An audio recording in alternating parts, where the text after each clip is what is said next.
Julgados e comentados. A jurisprudência sob a ótica do Ministério Público. Uma produção Ministério Público do Paraná.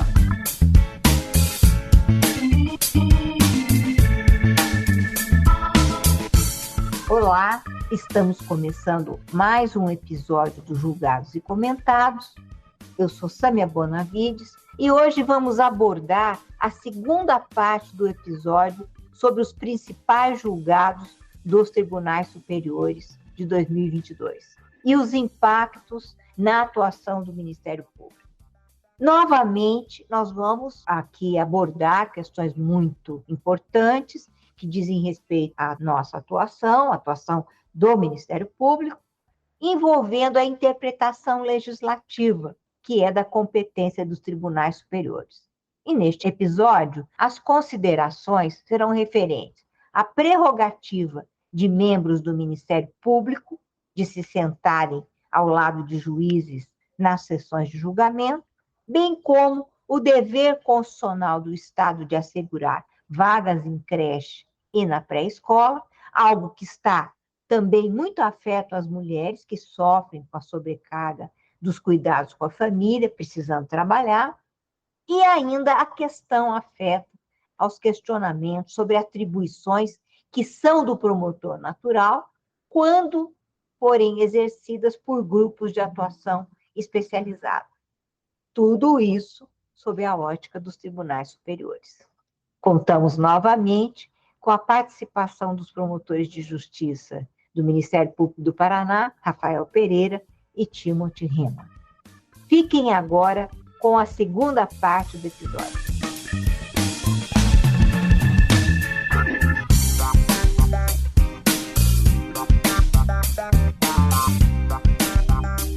Com relação agora ao recurso extraordinário número 1008166, em que o Supremo Tribunal Federal fixou o entendimento de que a educação básica é um direito fundamental e garantiu o dever constitucional do Estado de assegurar vagas em creches e na pré-escola às crianças de até 5 anos, eu pergunto ao Timothy quais são as estratégias possíveis de atuação do Ministério Público para efetivar o direito fundamental à creche, levando em consideração a escassez de recursos públicos e a necessidade de cumprimento da ordem jurídica. Doutora Sâmia, esse recurso extraordinário mencionado, eu considero ele também como um dos grandes julgados do ano que terminou, de 2022, e tenho certeza que é um julgado de suma importância aos colegas e às colegas do Ministério Público, certamente todos aqueles que já são promotores há algum tempo, e também, eventualmente, quem já trabalhou no Ministério Público na condição de servidor, estagiário, já se deparou com a escassez de vagas em creche e na pré-escola, envolvendo crianças e o período da primeira infância. Essa discussão, ela é uma discussão que, certamente, ela não é de hoje, mas, finalmente, chegou ao Supremo Tribunal Federal um recurso extraordinário dotado de repercussão geral, ou seja, de efeitos vinculantes e erga omnes, em que, em pese, o caso que tenha subido até o Supremo é um caso envolvendo o município de Criciúma, Santa Catarina, como o caso foi até o Supremo a título e com repercussão geral, esse recurso extraordinário ele possui efeito em todo o território nacional. Pois bem, o que se debatia e que foi debatido até o Supremo era o seguinte: olha, existem mais crianças do que vagas em creche, e o poder público simplesmente se defendia a partir da não existência ou da suposta não existência, segundo o poder público, de recursos financeiros para a implementação de vagas a todas essas crianças. É aquela famosa tese que foi importada, e aqui, novamente, um fenômeno que é com frequência visto no nosso direito, a importação de teses de institutos jurídicos do direito comparado, a brasileira, né? Foi importada de uma maneira equivocada ao Brasil, foi importada da Alemanha, a tese da reserva do possível, que surgiu no direito alemão em um caso chamado caso numerus clausus, envolvendo a não existência de vagas para todos que postulavam o vestibular de medicina. Então, veja um contexto totalmente diferente, ensino superior, vagas de um curso de medicina, do que o acesso básico à creche. E essa tese da reserva do possível ela é legada pelo poder público, não só em matéria de direito à educação, mas também, principalmente, inclusive, em matéria de direito à saúde, concessão de fármacos, cirurgias, leitos e etc. Pois bem, chegou então até o Supremo Tribunal Federal essa discussão, e o Supremo Tribunal Federal nada mais fez do que reafirmou a sua clássica jurisprudência, porém, dessa vez, a título de repercussão geral, dizendo o seguinte: olha, não é possível a oposição pelo poder público dessa tese / teoria da reserva do possível, quer dizer, olha, nós não temos recursos para todos os que estão postulando, quando o tema envolve o chamado mínimo existencial, que foi um conceito trazido e criado na nossa doutrina pelo professor Ricardo Lobo Torres. O direito à educação constitui, portanto, o mínimo existencial de crianças e adolescentes. Ele está previsto no artigo 208 da nossa Constituição e, segundo o Supremo, ele possui, inclusive, uma dupla função, uma função de qualificar a comunidade como um todo, tornando ela esclarecida, política e desenvolvida, e, de outro, dignificar o indivíduo, que é o verdadeiro titular do direito fundamental. O Supremo disse isso no recurso extraordinário 8815. Voltando ao nosso tema aqui que nós estamos comentando, foi muito importante não só as teses jurídicas fixadas pelo Supremo, porque foram 3 envolvendo essa temática, mas quais os argumentos que o Supremo se valeu para chegar a essas teses que foram, inclusive, cristalizadas pelo Supremo de forma unânime, por 11 votos a 0.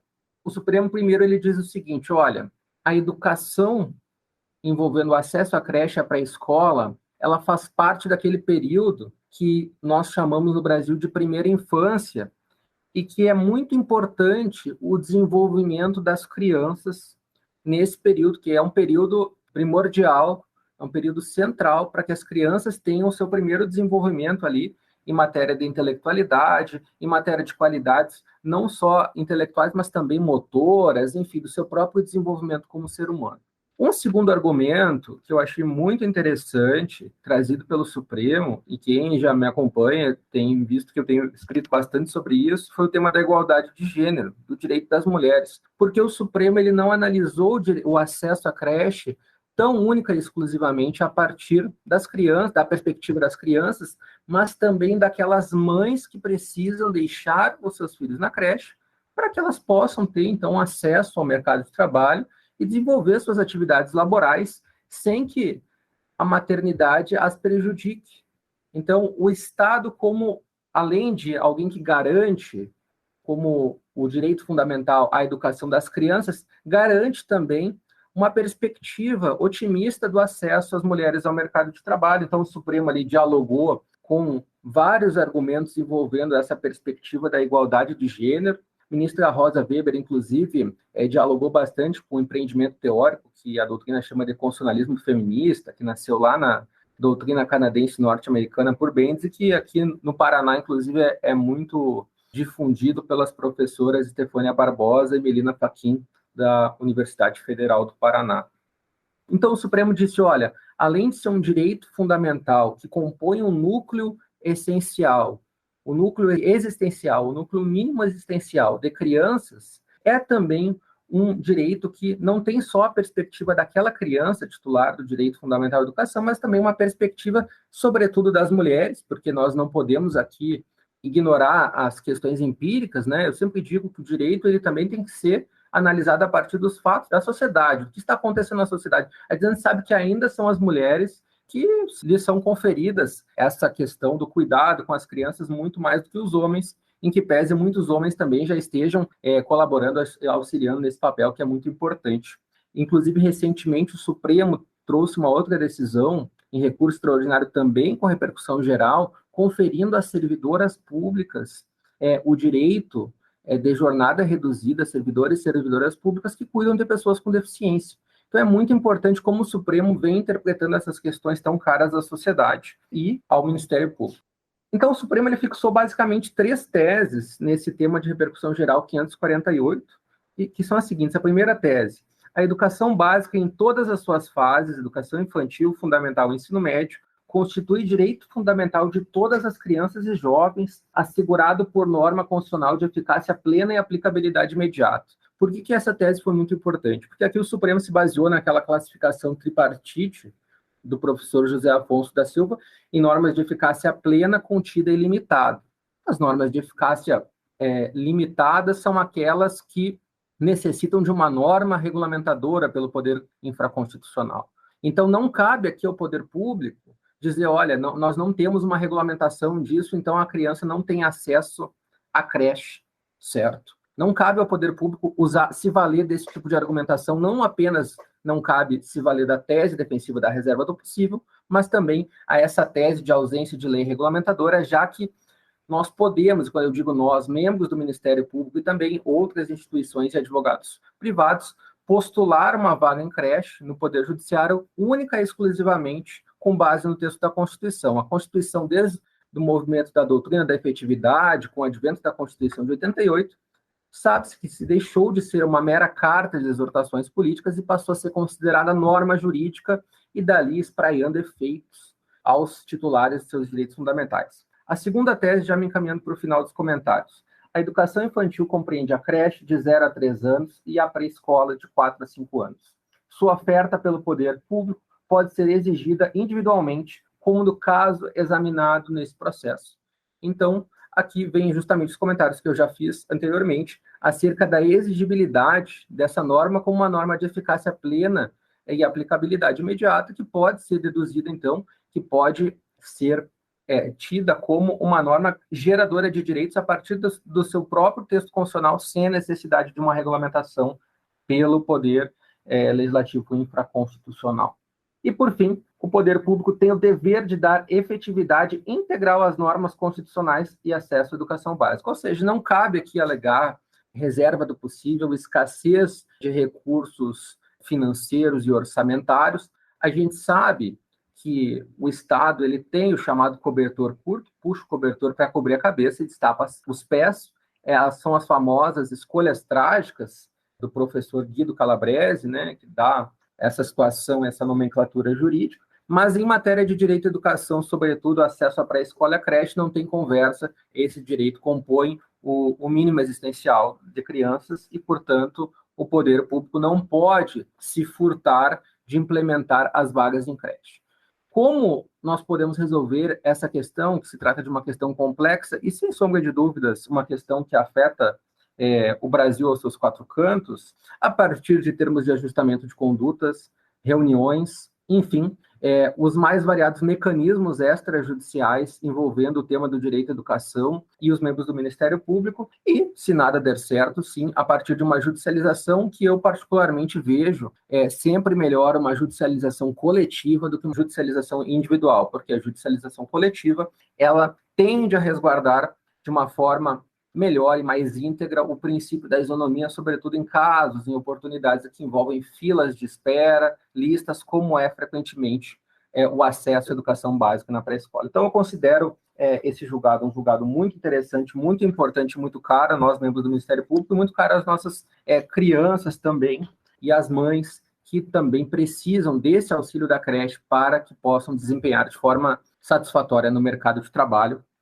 Devolvo a bola à doutora Sâmia. Muito bem. Temas importantíssimos no que diz respeito ao desenvolvimento da cidadania no país.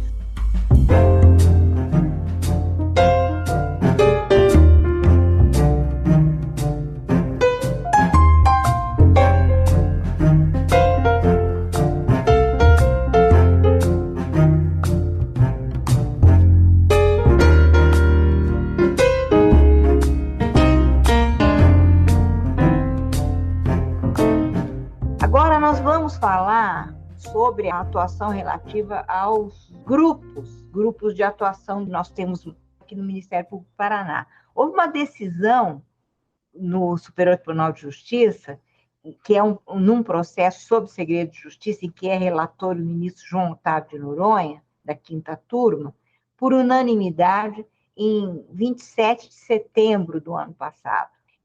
No sentido de que não configura violação ao princípio do promotor natural a atuação do Grupo de Atuação Especial de Combate ao Crime Organizado, GAECO, quando precedida de solicitação do promotor de justiça a quem a investigação foi atribuída.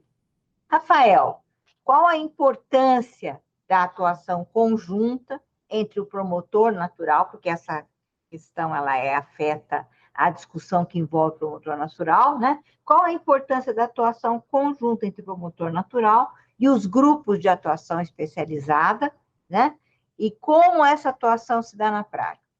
Bom, doutora, a escolha por esse julgado, além de ressaltar também a importância e o papel do Superior Tribunal de Justiça, que vem decidindo também alguns pontos cruciais sobre a atuação do Ministério Público, e não seria diferente, e um ponto que difere em algumas relações, principalmente na parte investigativa, é a atuação do Grupo de Atuação Especial de Combate ao Crime Organizado, os GAECOS. Esse julgado foi escolhido não só pela essa perspectiva de nós conversarmos aqui um pouquinho e falar tanto da relação do promotor natural, mas como também da atuação desses grupos especializados, mas também já na perspectiva do que pode vir em 2023. Nós temos uma ADI pendente no Supremo Tribunal Federal, que é a ADI 2838, que discute justamente a constitucionalidade das leis que criaram esses GAECOS. Já está com 5 votos a favor. Esse julgamento não foi concluído, e a partir do que nós temos acompanhado, é a grande tendência que seja pautado também nesse ano de 2023 esse julgamento. E o que é interessante, não só ressaltar aqui o papel do Superior Tribunal de Justiça, é que essa decisão em 2022, ela já é um posicionamento reiterado do Superior Tribunal. Há tempos ele vem decidindo que não fere o princípio do promotor natural. Mas o que seria a definição do promotor natural? O que é esse princípio? Eu gosto muito de mencionar, quando a gente trabalha esse princípio, a ADI 2854. Essa ADI que discutiu sobre a questão de legislar, sobre o poder do Procurador-Geral de Justiça em alterar alguns aspectos das leis orgânicas. E lá nessa ADI, os ministros do Supremo mencionam que o princípio do promotor natural ele está implícito na Constituição. Ele não é uma cláusula, um princípio expresso, mas ele deriva justamente do devido processo legal. E lá tem uma expressão no julgado muito interessante, doutora, que diz o seguinte: esse devido processo legal, ele traz a expressão que ninguém será processado nem sentenciado senão pela autoridade competente. E nessa perspectiva de que quem sentencia é o judiciário, ou seja, aí dentro do devido processo legal nós vamos extrair também o princípio do juiz natural, mas a própria previsão de que quem processa não é propriamente o juiz, mas sim o Ministério Público. Então nessa ADI é extraído o princípio do promotor natural dentro da cláusula do devido processo legal. Mas esse promotor natural, que é justamente aquele que vai processar na sua origem, ou seja, não há uma exceção, ele, de alguma maneira, ele tem algum reflexo nesses grupos de atuação especializada de combate ao crime organizado, já que eles atuam não diretamente numa comarca, não diretamente relacionado a um juízo, mas podem atuar de maneira regionalizada. Então, o Superior Tribunal de Justiça disse em diversas oportunidades, e reafirmou novamente aqui em 2022 nesse julgado, dizendo que não fere justamente esse princípio do promotor natural, a atuação do grupo especializado. Por quê? Porque a amplitude, e é muito importante trazer isso, a finalidade dessa questão do GAECO existir ou de outros grupos especializados, não é apenas para buscar uma atuação especializada, mas principalmente para ajudar no exercício de investigação, de apuração dos fatos, e o STJ ressaltou mais de uma vez isso, e novamente nesse julgado, dizendo, olha, a amplitude para a capacidade de investigação, ela deve ser de maneira otimizada, justamente por isso que é possível instituir que os GAECOS ou outros grupos especializados são fundamentais dentro da persecução, não só criminal, mas também, se nós imaginarmos, dentro da persecução na área de improbidade administrativa. Nós temos aqui, no Ministério Público do Paraná, um grupo especializado na área de combate a violações na área do patrimônio, que é os nossos GEPATs. Então, nós temos grupos especializados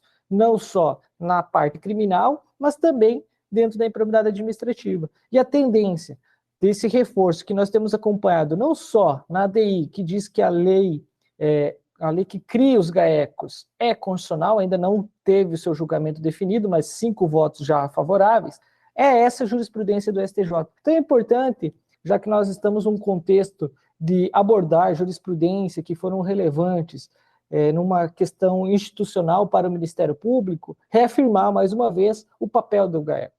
E aqui no Ministério Público do Paraná, nós temos excelentes colegas que atuam dentro desses grupos especializados, são referências nacionais, então é um orgulho nosso fazer parte aqui do Ministério Público, num GAECO tão atuante, e que tem não só o GAECO, mas também outros grupos especializados, demonstrado que a atuação especializada, a atuação de uma maneira investigativa, sempre obedecendo os princípios constitucionais e legais, vem resultando num papel de defesa de interesse público, não só para os bens relacionados à proteção de crimes, eventual bem protegido pela lei penal, mas também os bens protegidos pela lei de improbidade administrativa. Na prática, essa atuação ela se dá justamente com o apoio do promotor natural. O promotor que toma ciência, muitas vezes, da complexidade de um fato que envolve organização criminosa, e cada vez mais as organizações vêm se aprimorando na prática desses crimes, e é necessário também que se aprimore a parte investigativa. Então, na prática, é a atuação do GAECO, ela se dá junto com o promotor da comarca, junto com o promotor da vara que está atuando, e consegue justamente acabar com grandes organizações, com grandes práticas criminosas, pela especialidade e pela sua atuação. Então, eu não poderia deixar de mencionar aqui esse trabalho primordial que vem sendo desenvolvido, mas principalmente reforçando a linha da jurisprudência do STJ e esse papel institucional que os grupos especializados possuem, aliado a essa legitimidade para sua atuação com o promotor titular, o promotor natural. Então, portanto, esse fato, inclusive, que ele partiu de uma provocação do Conselho Administrativo de Defesa Econômica do CAD para algumas apurações, doutora Sâmia, de infração administrativa. E lá dentro se identificou diversas infrações a consumidores de âmbito regionalizado, de âmbito que causava grandes repercussões, não só sobre o aspecto econômico, mas também sobre o aspecto criminal. E a atuação dos grupos especializados vem conseguindo aí desconstituir diversas organizações e que não violam, como bem dito e reforçado nesse julgado, o princípio do promotor natural. Então a ideia desse julgado é reforçar o papel do GAECO e também já com horizonte para 2023, nessa ADI 2838, que vai discutir, já com 5 votos, decidir se é constitucional ou não as leis que tratam desses grupos especializados. Então é muito importante, tratando numa visão do Ministério Público, reforçar esse julgado e reforçar também a atuação não só do Supremo, mas como o Superior Tribunal de Justiça também tem um importante papel nas cortes superiores na discussão das normas legais e infraconstitucionais.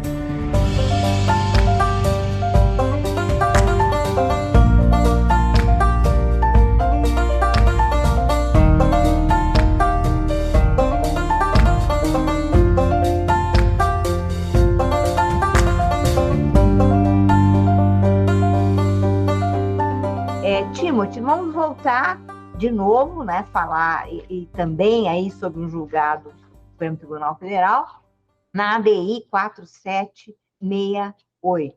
Por decisão majoritária, o Supremo considerou constitucionais normas que garantem a membros do Ministério Público a prerrogativa de se sentarem do lado direito de juízes durante sessões de julgamentos e nas salas de audiência. Eu te pergunto, a posição que figuram as partes realmente tem influência, por exemplo, na tomada de uma decisão do júri? Qual a importância desse debate no que se refere às garantias constitucionais do réu? Eu até complementaria essa pergunta, né, em relação ao nosso sistema acusatório, que é um sistema de partes. Obrigado pela pergunta, doutora Sâmia. Eu considero essa ação direta de inconstitucionalidade uma daquelas ações que reafirmam o âmago, a necessidade da existência do Ministério Público, digamos, o núcleo duro da instituição Ministério Público. Essa ADI 4768, ela foi proposta já há algum tempo atrás, é verdade, pelo Conselho Federal da OAB. E o Conselho Federal da OAB impugnou basicamente um dispositivo da Lei Complementar Orgânica do Ministério Público 75, que é a lei que regulamenta o Ministério Público da União, e também a Lei Nacional, Orgânica Nacional do Ministério Público, a Lei 8.625 de 93. Essas duas normas, esses dois diplomas normativos, eles conferem, como a doutora Sâmia bem disse, a prerrogativa dos membros do Ministério Público de terem um assento ao lado do juiz nas salas de audiência, enfim, nos julgamentos do Tribunal do Júri. Qual que era a tese principal do Conselho Federal da OAB? Olha, essa prerrogativa dos membros do Ministério Público seria, segundo o Conselho Federal da OAB, ocasionaria uma transgressão aos dispositivos constitucionais do devido processo legal, da ampla defesa, do contraditório, porque a partir de uma questão de semiótica, de simbolismo, a conformidade na qual a audiência estaria estabelecida violaria ali a paridade de armas no processo penal e até em processos cíveis, segundo o Conselho Federal da OAB. Como a doutora Sâmia bem disse, essa ação ela foi julgada improcedente pelo Supremo Tribunal Federal, e nós todos sabemos que as ações objetivas no controle concentrado de constitucionalidade, elas possuem um caráter ambivalente ou dúplice. O que é isso? Quando uma ação direta de inconstitucionalidade ela é julgada improcedente, aquela norma ela é tida como constitucional, e a via inversa também é verdadeira. Quando uma ação direta é julgada procedente, a norma é tida como inconstitucional. Então, quais foram os argumentos do Supremo para, digamos assim, não encampar aqueles ministros que não encamparam a tese do Conselho Federal da OAB? Primeiro, a tese da transgressão aos princípios processuais do contraditório da ampla defesa e do devido processo legal, seja ele na faceta substancial ou na formal, a questão do simbolismo ela não é empiricamente comprovada. Existem opiniões para ambos os lados, mas não é uma questão jurídica propriamente dita. A questão da semiótica, ali, de como as coisas se dão no bojo, no desenvolvimento das audiências. Em primeiro lugar, isso, segundo o Supremo, segundo os ministros do Supremo, não haveria uma comprovação sobre essa situação, e o Supremo é bem claro ao dizer, doutora Sâmia, que isso se trata de uma opção legislativa, de uma escolha do legislador, aquilo que a gente chama no direito constitucional de liberdade de conformação do legislador infraconstitucional. A Constituição estabeleceu o Ministério Público como uma função essencial da justiça, mas coube ao legislador infraconstitucional decidir aonde o Ministério Público vai sentar. A colocação dos membros do Ministério Público ao lado do juiz na sala de audiência é uma escolha legítima do legislador, segundo os ministros do Supremo que julgaram essa ADI improcedente. Segundo lugar, o Supremo disse que os membros do Ministério Público desempenham uma função de Estado comprometida com o interesse público. Embora a instituição advocacia ela também seja uma função essencial da justiça, a advocacia, os advogados são, enfim, advogados privados, com exceção da Defensoria Pública. E de vou além, o próprio membro do Ministério Público, ele está sentado ao lado do juiz, mas não necessariamente ele tem um interesse antagônico ao interesse da defesa nos processos. Isso pode ocorrer ou não, o Ministério Público não é vinculado a uma tese antagônica à tese defensiva. Então, só aí você já consegue desnaturar essa tese levantada pelo Conselho Federal da OAB. Então, foi basicamente a partir desses dois argumentos que o Supremo Tribunal Federal não encampou essa tese promovida na jurisdição constitucional pelo Conselho Federal da OAB e não reconheceu, portanto, a inconstitucionalidade dessa prerrogativa dos membros do Ministério Público. E aqui eu gostaria de fazer, inclusive, um disclaimer aos nossos ouvintes, dar um aviso que foi muito debatido no final do ano passado, posteriormente ao julgamento dessa nossa ADI, dessa ADI que nós estamos comentando aqui, que foi a promulgação no dia 27 de dezembro de 2022, ou seja, ali na virada de ano quase, da Lei 14.508 de 2022, que foi uma lei que promoveu uma alteração no Estatuto da OAB. E essa alteração acrescentou o parágrafo 2º ao artigo 6º, dizendo o seguinte: durante as audiências de instrução e julgamento realizadas no Poder Judiciário e nos procedimentos de jurisdição contenciosa ou voluntária, os advogados do autor e do requerido devem permanecer no mesmo plano topográfico e em posição equidistante ao magistrado. Muito se disse, de maneira absolutamente incorreta, nos debates, em redes sociais, artigos acadêmicos, que essa alteração no Estatuto da OAB ela seria uma reação legislativa à decisão do Supremo, que ela esvaziaria o que o Supremo havia decidido em relação aos membros do Ministério Público. Isso não é verdade. Por quê? Porque nada se disse nessa alteração do Estatuto da OAB acerca do membro do Ministério Público sentar ao lado do juiz. A única coisa que foi dita, e aqui eu concordo com essa alteração, é que os advogados ou os defensores públicos, enfim, quem estiver promovendo a defesa, deve estar no mesmo plano topográfico do juiz. Ou seja, não pode estar abaixo do juiz que preside a audiência. Mas nada se falou, não houve, então, uma reação legislativa, que é um termo utilizado pelo Supremo, quando uma lei é aprovada de forma contrária ao que já foi decidido pelo Supremo. O Supremo disse isso na ADI 5105. Não houve, então, uma lei que foi... A alteração legislativa não promoveu, digamos assim, um entendimento contrário ao que foi decidido pelo Supremo. Então, é constitucional que os membros do Ministério Público tenham o seu assento ao lado dos magistrados.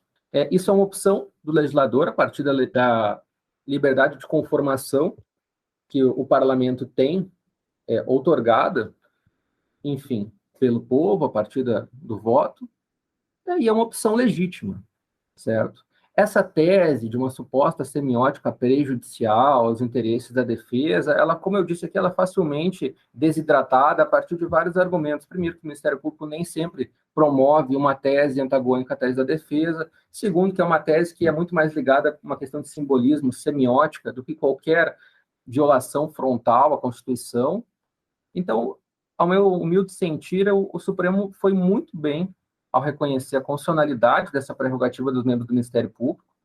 Nós, antes do próprio julgamento do Supremo, rememoro aqueles que nos escutam que são aqui do Paraná, nós tivemos, inclusive, um episódio no Tribunal do Júri de Curitiba, que havia sido retirado essa prerrogativa dos membros do Ministério Público, e o presidente do Tribunal de Justiça do Estado do Paraná determinou que essa prerrogativa fosse respeitada, já à luz da jurisprudência existente do Supremo e do STJ, claro que não em controle concentrado, mas em recursos em mandado de segurança no STJ e no Supremo, que reconheciam que não havia ali violação à paridade de armas, ao devido processo legal, ao contraditório e à ampla defesa. Então, eu considero essa uma das ações mais importantes, principalmente e mais caras a nós, membros do Ministério Público. Se trata de uma prerrogativa que foi conferida a nós pelo legislador, que nós não devemos abrir mão, e que também não há, com essa prerrogativa, qualquer desequilíbrio a partir dos direitos fundamentais ao devido processo legal ou ao princípio do devido processo legal, já que o próprio ministro Barroso, inclusive, diz que isso é uma opção razoável, que isso não extrapola qualquer núcleo duro do direito fundamental, qualquer subprincípio do princípio da proporcionalidade, necessidade, adequação ou proporcionalidade em sentido estrito. Se trata de uma opção legislativa que foi, inclusive, realizada por outros países. É verdade que no direito comparado nós encontramos os dois modelos de conformidade na sala de audiências, né? Modelos em que o membro do Ministério Público senta ao lado do juiz, modelos que não sentam. Então, isso mostra que no próprio direito comparado, essa questão é uma opção legislativa na qual alguns países optam por uma espécie de modelo, outros países optam por outra.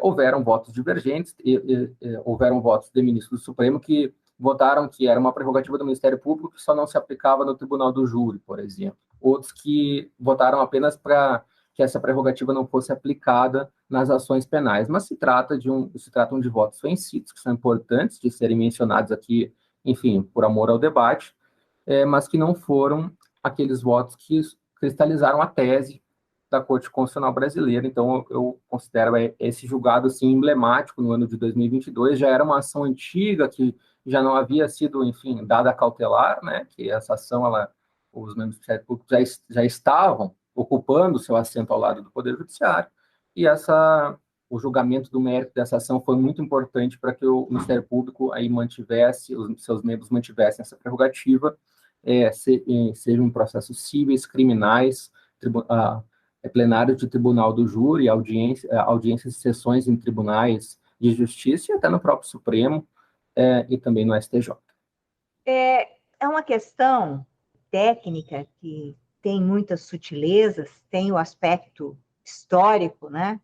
Que se revela fortemente aí, e como você disse, não acontece só no Brasil, não é único do sistema jurídico brasileiro, mas é importante, eu acho muito importante o Supremo enfrentar essa questão, porque ela é sempre alvo de novos questionamentos. E ele enfrenta com argumentos absolutamente razoáveis e apropriados para a questão. É isso que eu acho que é importante. E a gente lembrar que é o seguinte, não se trata apenas de duas partes, quaisquer partes. De um lado, nós temos a representação do Estado, o Estado exercendo a função de parte em algumas questões que são consideradas de relevância, como é o caso, por exemplo, do que acontece na ação penal pública, né?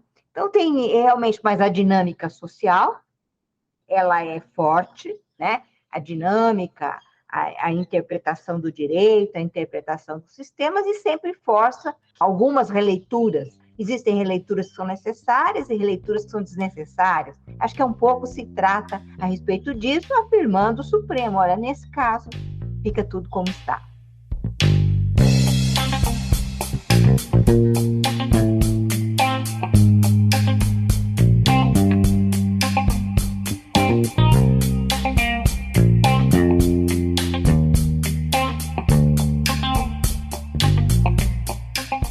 Muito importante essa conversa. Eu quero agradecer muito ao Rafael e ao Timothy pela participação neste episódio.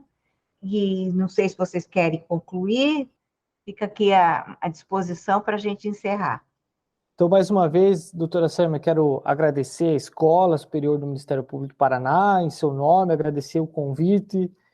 Foi muito proveitoso discutir aqui esses temas e trazer um pouquinho de alguns julgados. A ideia era a gente comentar um pouquinho sobre essa perspectiva do ano de 2022 e terminar com a mensagem que eu comecei. Eu acho que 2023 trouxe alguns sinais não tão positivos sobre essa perspectiva de regime democrático e alguns conflitos, mas manter o otimismo para que 2023 consiga nos trazer muito mais alegrias do que eventualmente tristezas sobre a atuação das instituições, o reforço das instituições. Nós precisamos sempre nos lembrar que as instituições, principalmente o Ministério Público, tem um papel muito relevante na atuação dos vulneráveis.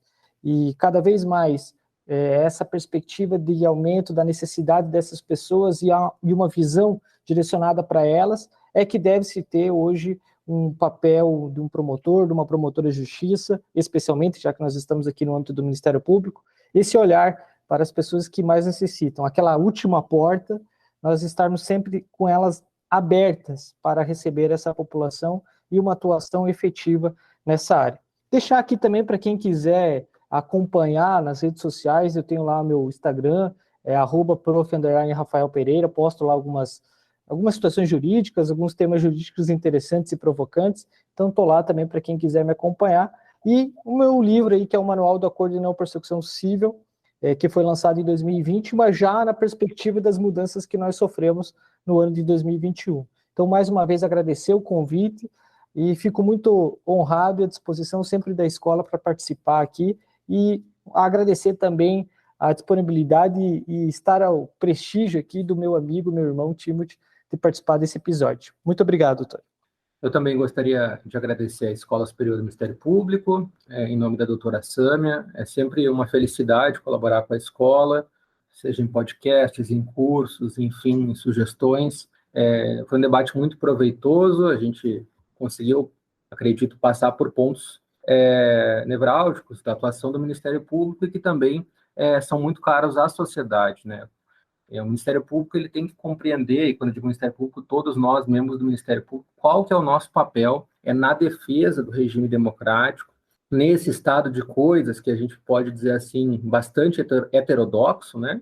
Esquisito, qual que é o nosso papel nisso tudo, e quem são os grupos desfavorecidos, aqueles grupos que realmente precisam do Ministério Público, e a sociedade brasileira como um todo, seja ela na perspectiva do direito criminal, da tutela do patrimônio público e da moralidade administrativa, mas também dos direitos sociais, meio ambiente, educação, alimentação adequada e dos próprios direitos humanos mais básicos de cada um e de cada uma que está no nosso país.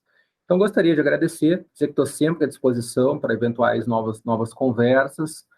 Foi uma honra também compartilhar esse espaço com o Rafael, que é um grande amigo, que está sempre compartilhando projetos comigo. E fico aberto aí para que, novamente, a gente converse em algum momento sobre essa situação, desejando a todos um bom ano de 2023. Não se esqueça de curtir ou se inscrever em nossas redes sociais, assinar o nosso podcast no aplicativo de sua preferência. Você também pode participar da elaboração dos julgados e comentados, sendo que, para sugerir um tema, encaminhar dúvidas ou fazer comentários, você deve enviar no e-mail julgados.mppr.mp.br e pelas nossas redes sociais. Muito obrigada e até a próxima.